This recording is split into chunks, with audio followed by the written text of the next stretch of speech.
Dear students, we are discussing about organosulfur compounds, and in organosulfur compounds we have already discussed about the one organosulfur compound, that is thiols. Thiols के हम nomenclature, structure, physical properties and chemical properties कर चुके हैं.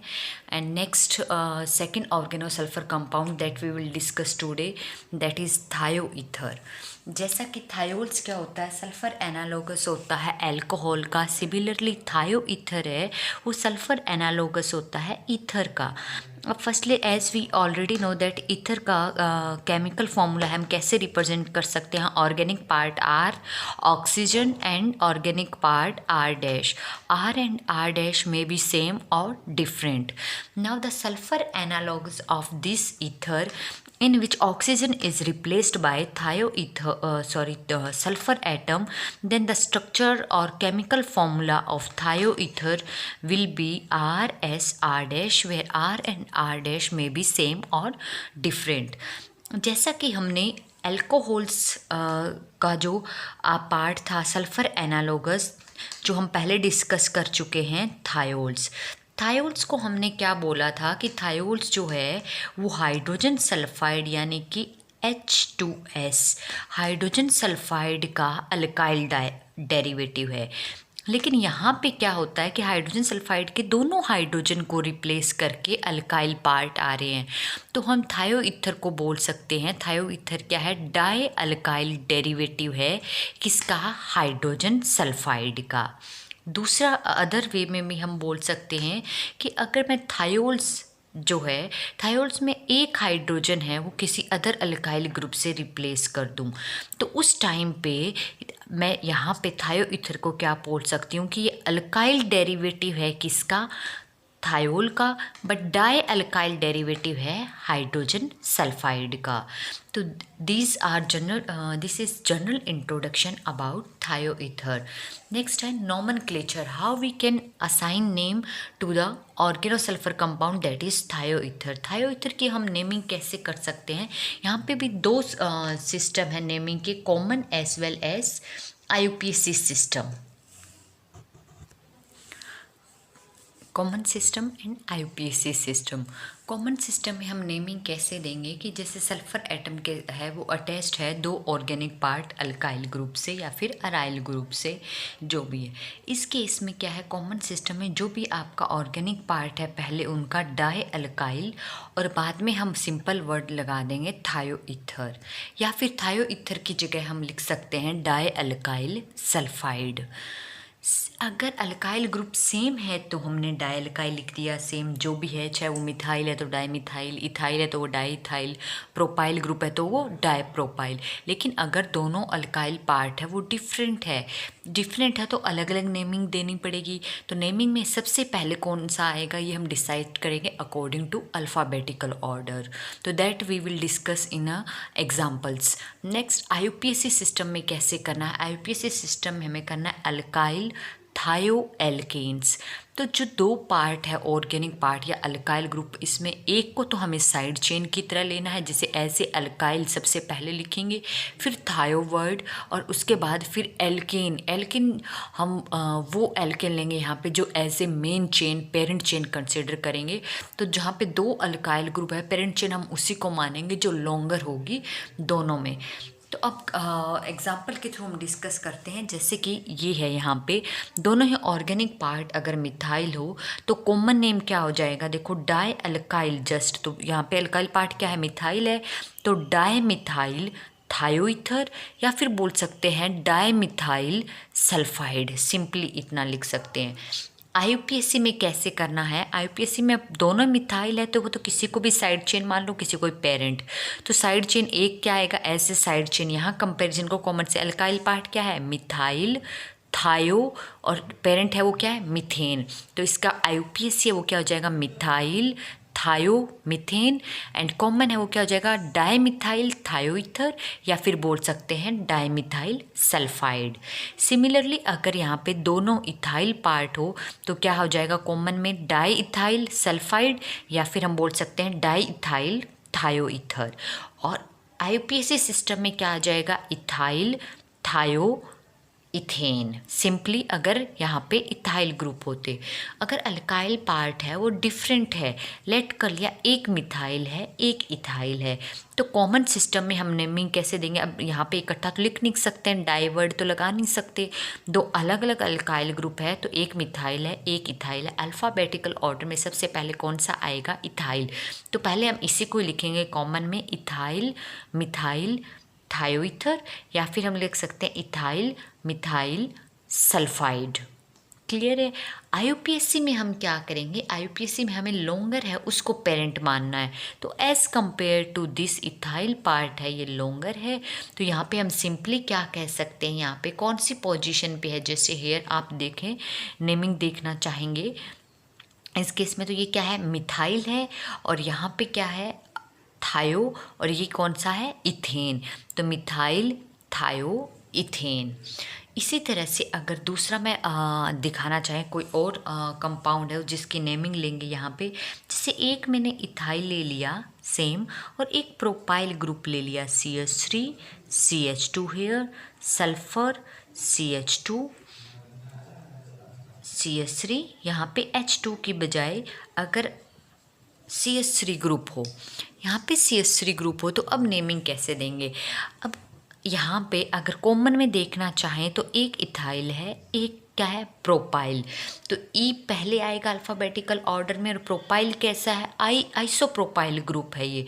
अगर इस carbon से first carbon से जुड़ा होता तो सिंपल एन प्रोपाइल होता, तो इथाइल आइसोप्रोपाइल थायोईथर, या फिर बोल सकते हैं इथाइल आइसोप्रोपाइल सल्फाइड। आईयूपीएससी सिस्टम में जो मेन है वो कौन सी चेन है? ये वाली है।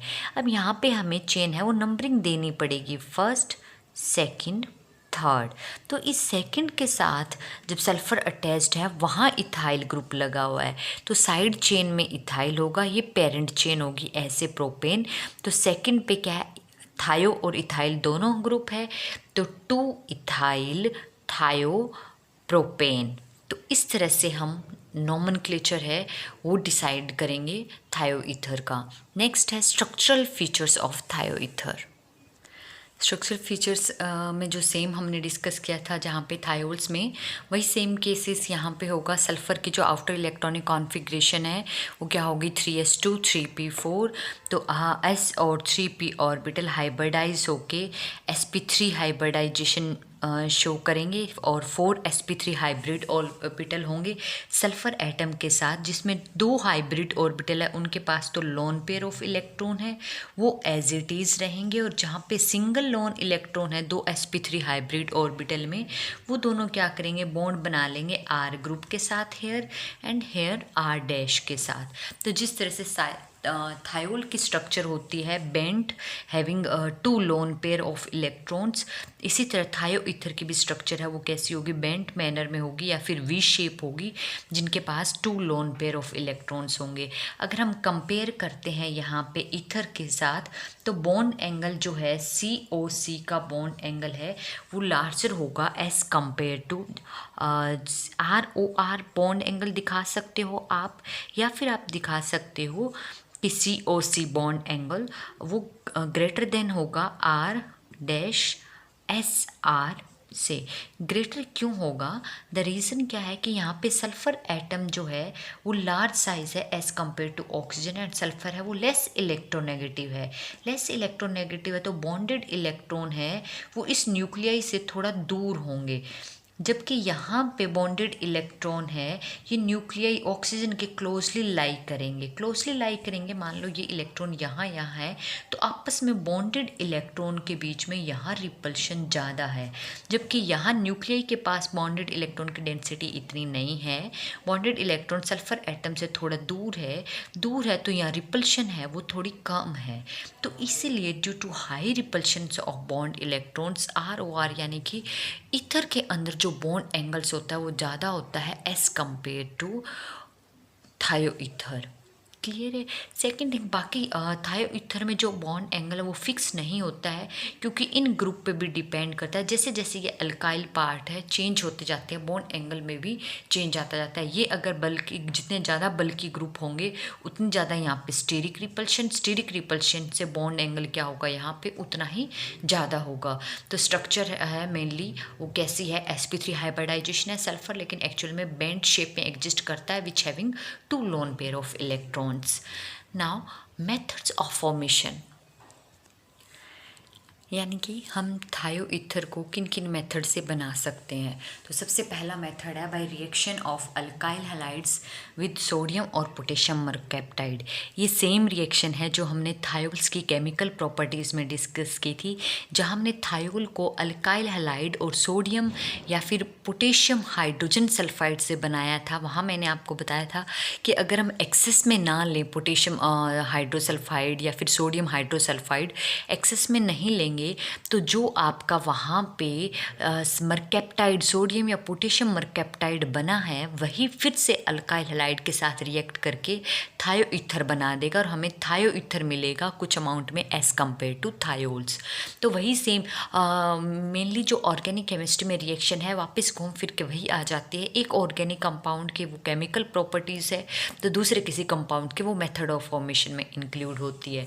तो सिमिलरली जैसा कि सोडियम या पोटेशियम मरकैप्टाइड क्या होगा, यानी कि जो थायोल्स का जो सोडियम या पोटेशियम आनायन है, जैसे एल्कोहल है ROH, H पॉजिटिव हटा के यहाँ सोडियम या पोटेशियम एल्कोक्साइड आनायन लेते हैं, इसी तरह हम थायो ईथर में जो हाइड्रोजन है उसकी जगह अगर सल्फर सोडियम या पोटेशियम हो तो उसे हम बोलते हैं सोडियम या पोटेशियम मरकैप्टाइड, या फिर हम बोल सकते हैं उसको थायोलेट अनायन है किसका, सोडियम या पोटेशियम मरकैप्टाइड से।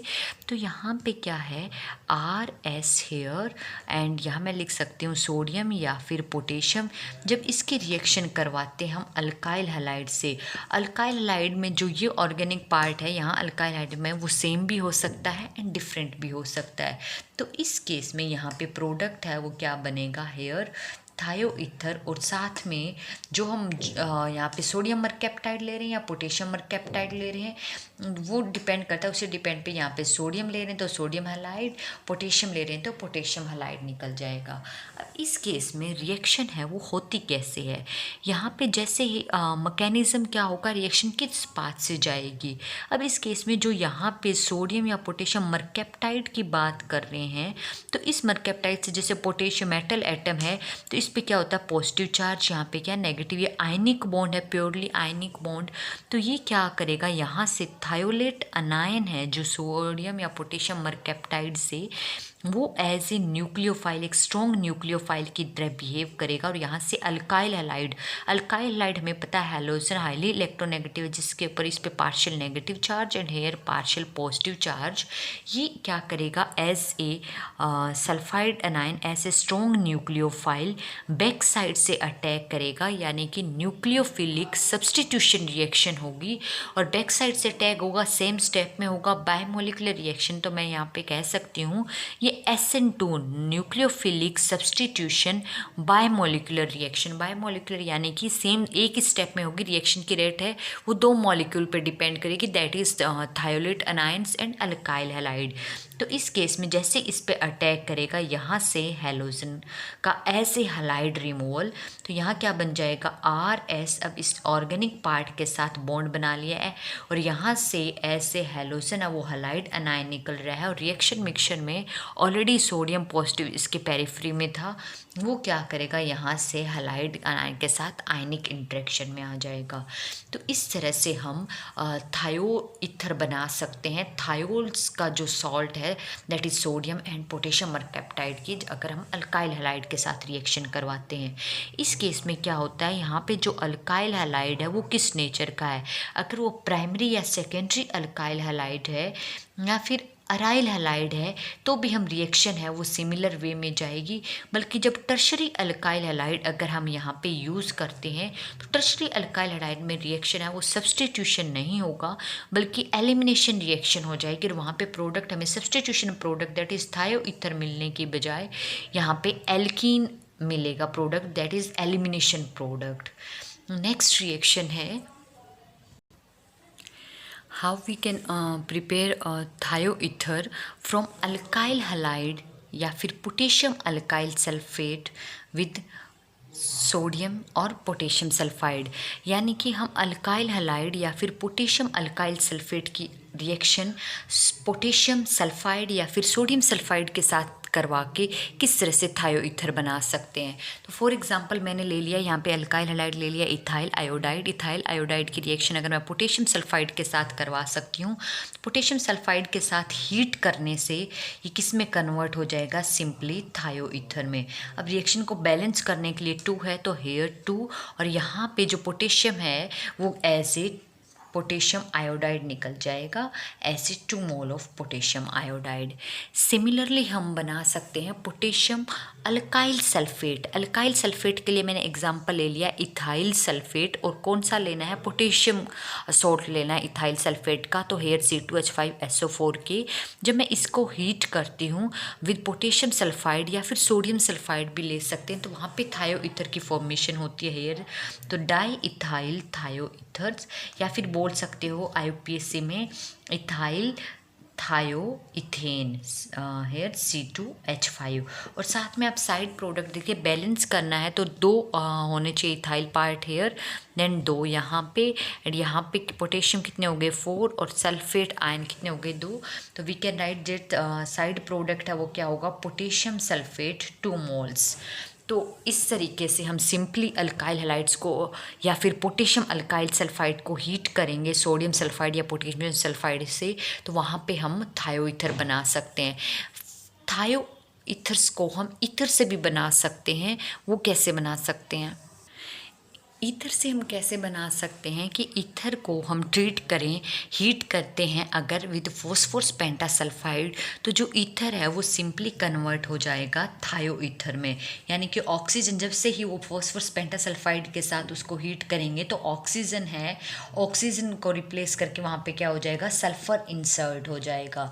तब इस रिएक्शन को बैलेंस करना है। यहाँ पे फॉस्फोरस पेंटासल्फाइड है तो 5 सल्फर, बट यहाँ पे तो हमें यहाँ पे क्या करना पड़ेगा, हेयर 5 दिखाने पड़ेंगे। यहाँ 5 दिखाएंगे थायोईथर तो यहाँ पे हमें 5 मोल सी ईथर के लेने पड़ेंगे। अब साइड प्रोडक्ट देखो, आप साइड प्रोडक्ट क्या बचा है, P2 और ऑक्सीजन 5, यानी कि फॉस्फोरस पेंटास सल्फाइड के साथ ट्रीट करेंगे ईथर को तो प्रोडक्ट क्या बनेगा, जो ईथर है वो थायोईथर में कन्वर्ट हो जाएगा, फॉस्फोरस पेंटासल्फाइड है वो कन्वर्ट हो जाएगा फॉस्फोरस पेंटाऑक्साइड में। तो इस तरह से हम थायो ईथर बना सकते हैं, ईथर से simply by reacting it phosphorus pentasulphide. Next है फ्रॉम थायोल्स, यानी कि थायोल्स से हम थायो ईथर कैसे बना सकते हैं। थायोल से बनाने के लिए हमें क्या करना पड़ेगा, हम थायोल्स को हीट करेंगे हाई टेम्परेचर पे अप्रोक्सीमेटली 575 केल्विन पे with in the mixture of alumina का मिक्सचर लेंगे किसके साथ, जिंक सल्फाइड के साथ। तो जिंक सल्फाइड और एल्यूमिना के मिक्सचर के साथ अगर हम थायोल्स को high temperature that is approximately 575 kelvin पे हीट करते हैं तो जो इथेन थायोल्स है वो कन्वर्ट हो जाएगा डाई इथाइल थायोईथर्स में। और साथ में साइड प्रोडक्ट क्या निकलेगा वो आप देख दो खुद रिएक्शन को, जिससे इथेन 1 है यहाँ पे 2 है तो हमें 2 मॉलिक्यूल लेने पड़ेंगे। और साथ में क्या निकलेगा, आप ये देखो कन्वर्ट यहाँ से 2 हाइड्रोजन हेयर और साथ में सल्फर एटम, तो ऐसे हाइड्रोजन सल्फाइड है वो ऐसे साइड प्रोडक्ट निकलेगा।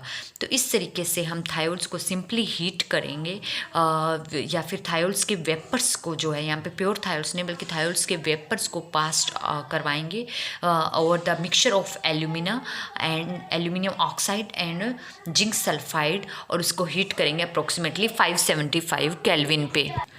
लास्ट मेथड है फॉर्मेशन का थायोईथर का फ्रॉम एल्कीन, यानी कि एल्कीन से हम थायोईथर कैसे बना सकते हैं। तो जैसे कि जिस मेथड से हमने थायोल्स बनाया था एल्कीन से, वो किस मेथड से था कि सिंपल कोई एल्कीन लिया और एल्कीन को हाइड्रोजन सल्फाइड के साथ हमने ट्रीट किया था। हाइड्रोजन सल्फाइड के साथ ट्रीट कर रहे थे without peroxide and in presence of peroxide. Peroxide के प्रेजेंस में anti Markovnikov product and absence of peroxide है वो मार्कोनिकॉफ प्रोडक्ट मिल रहा था। अब थायोल बनाने के लिए हमें थायोल क्या है? अल्काइल डेरिवेटिव हाइड्रोजन सल्फाइड का। और थायोल्स बनाने के लिए हमने एल्कीन को किसके साथ? हाइड्रोजन सल्फाइड के साथ ट्रीट किया। अब हमें पता है थायो ईथर बनाना है, और थायो ईथर किसका डेरिवेटिव है? थायोल्स का। तो यहाँ पे हम एल्कीन को थायोल्स के साथ ट्रीट करेंगे और क्या बनेगा? थायो ईथर। यहाँ पे ये रिएक्शन है वो इन प्रेजेंस ऑफ पर ऑक्साइड करवाएंगे, क्योंकि बिना पर ऑक्साइड रिएक्शन नहीं होगी। वो हम मैकेनिज्म के बाद बताती हूँ क्यों नहीं होगी।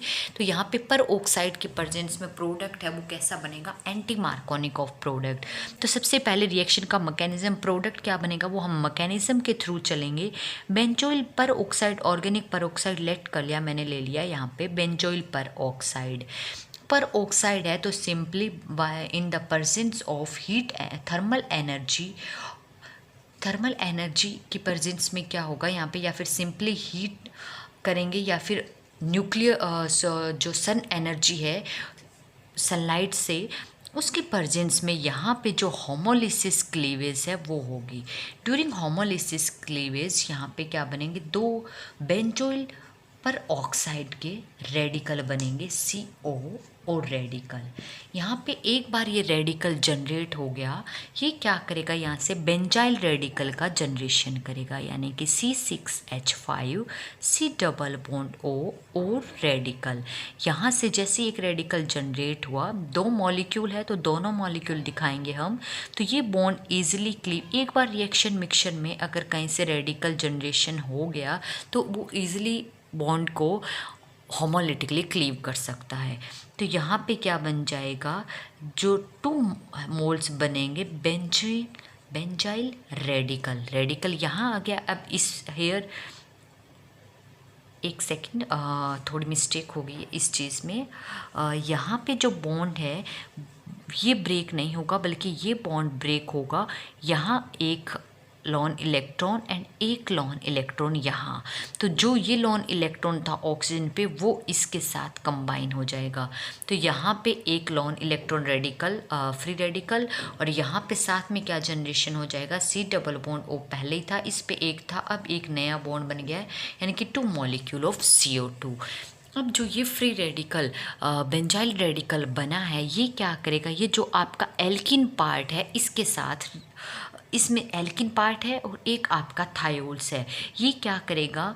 थायोल्स के साथ रिएक्ट करेगा C6H5 रेडिकल, और थायोल्स में जो यहाँ पे RSH है, SH बॉन्ड को होमोलिटिकली क्लीव करेगा, और होमोलिटिकली क्लीव करेगा यहाँ पे। तो इस केस में ये क्या करेगा? इस हाइड्रोजन के साथ बॉन्ड बना लेगा, और यहाँ एक लोन इलेक्ट्रॉन है वो सल्फर एटम पे आ जाएगा। तो खुद किस में कन्वर्ट हो जाएगा? ये C6H6 में, और रेडिकल है वो अब कहाँ पे आ गया? अल्काइल सल्फाइड रेडिकल बन गया है यहाँ पे। हेयर जस्ट रेडिकल हम यहाँ दिखाएंगे, ये जस्ट R डैश है। अब ये वाला पार्ट है, ये क्या करेगा? एल्कीन पे अटैक करेगा, और वो किस तरह से अटैक करेगा? देखो, RCH double bond CH2 here and R plus में R डैश S रेडिकल। अब यहाँ पे 2 पॉसिबिलिटी है, ये बॉन्ड है वो होमोलिटिकली क्लीव होगा, और होमोलिटिकली क्लीव होगा तो एक लोन इलेक्ट्रॉन यहाँ आएगा, एक लोन इलेक्ट्रॉन यहाँ आएगा। तो ये जो अल्काइल सल्फाइड रेडिकल है ये किसके साथ कंबाइन होगा? यानी कि यहाँ पे बॉन्ड, अगर ये इसके साथ बॉन्ड बनाता है तो क्या प्रोडक्ट फॉर्मेशन होती है वो देखो। अगर इसके साथ बॉन्ड बनाता है तो 2 पॉसिबिलिटी है, RCH रेडिकल है वो यहाँ पे आ जाएगा, यहाँ सिंगल बॉन्ड हेयर, एंड यहाँ पे क्या आ जाएगा? CH2SR dash. ठीक है, अगर ये इसके साथ कंबाइन ना हो के दूसरी पॉसिबिलिटी है कि ये यहाँ इस कार्बन के साथ कंबाइन हो, इस कार्बन के साथ कंबाइन होगा हेयर, तो क्या बनेगा? RCH यहाँ पे, और यहाँ पे क्या आ जाएगा? SR dash. क्लियर है? और नेक्स्ट यहाँ पे क्या होगा? CH2 यहाँ पे क्या आएगा? रेडिकल। अब इस केस में आप ये देखो, ये भी रेडिकल जनरेट है, ये भी रेडिकल, बट ये जो रेडिकल बना है ये प्राइमरी रेडिकल्स है, और ये है ये सेकेंडरी फ्री रेडिकल है। तो as compare to primary, secondary free radical है वो मोर स्टेबल होता है। तो रिएक्शन मिक्सचर में जो रेडिकल बनेगा वो कौन से वाला बनेगा, मेजर अमाउंट में ये वाला बनेगा, मेजर अमाउंट में ये वाला बनेगा। तो अब नेक्स्ट स्टेप में क्या होगा, ये जो फ्री रेडिकल जनरेट हुआ है ये फिर से थायोल जो हमारा स्टार्टिंग में जो पार्ट निकला था दूसरे किसी थायोल मॉलिक्यूल के साथ अटैक करेगा और यहाँ से क्या करेगा, हाइड्रोजन रेडिकल को खुद ले लेगा और फिर से एक नया अल्काइल सल्फाइड रेडिकल है वो जनरेट कर देगा। तो यहाँ से अब प्रोडक्ट है वो क्या बनेगा, are here CH2 and CH2, यहाँ पे क्या मिला, सल्फर एंड यहाँ R डैश। तो आप ये देखो ये क्या बन गया है, थायो ईथर पार्ट। तो एक तरह से प्रोक्साइड के प्रेजेंस में एंटी मार्कोनिकॉफ रूल अगर मैं देखूं तो यहाँ पे ये क्या है, नेगेटिव पार्ट है, नेगेटिवली चार्ज्ड, ये क्या है, पार्शियली पॉजिटिवली चार्ज्ड पार्टिकल। तो मार्कोनिकॉफ रूल क्या कहता है कि जब हम किसी मल्टीपल बॉन्ड में एडिशन करते हैं तो एडिशन ड्यूरिंग एडिशन रिएक्शन है, नेगेटिव पार्ट है goes to that carbon atom which has lesser number of hydrogen, यानी कि ये पार्ट है वो इस कार्बन के पास जाना चाहिए, तब हम कहेंगे वो कौन सा, मार्कोनिकॉफ एडिशन, और जो प्रोडक्ट बनेगा वो कैसा बनेगा, मार्कोनिकॉफ प्रोडक्ट। लेकिन अगर रिएक्शन है वो अपोजिट जाए, यानी कि नेगेटिव पार्ट है वो उस कार्बन के पास जाए which contains more number of hydrogen atom, तो वो एंटी मार्कोनिकॉफ के अगेंस्ट चला गया है, उस प्रोडक्ट को हम बोलेंगे एंटी मार्कोनिकॉफ। तो पर ऑक्साइड की प्रेजेंस में हमेशा रेडिकल जनरेशन या फ्री रेडिकल मैकेनिज्म होगा, फ्री रेडिकल मैकेनिज्म के प्रेजेंस में प्रोडक्ट है वो मार्कोनिकॉफ नहीं बल्कि एंटी मार्कोनिकॉफ प्रोडक्ट बनेगा। तो इन 4 मेथड से हम थायो ईथर बना सकते हैं। एल्किन से कैसे बना सकते हैं, थायोल से, ईथर से, या फिर अल्काइलाइड और अल्काइल पोटेशियम अल्काइल सल्फेट की सोडियम या पोटेशियम सल्फाइड के साथ रिएक्शन करवाते हैं, या फिर सोडियम और पोटेशियम मरकैप्टाइड के अगर हम अल्काइलाइड के साथ रिएक्शन करवाते हैं तो थायो ईथर किस तरह से बना सकते हैं। तो ये था मेथड ऑफ फॉर्मेशंस। नेक्स्ट है physical properties and chemical properties of thio ether that we will discuss in next lecture. Thank you.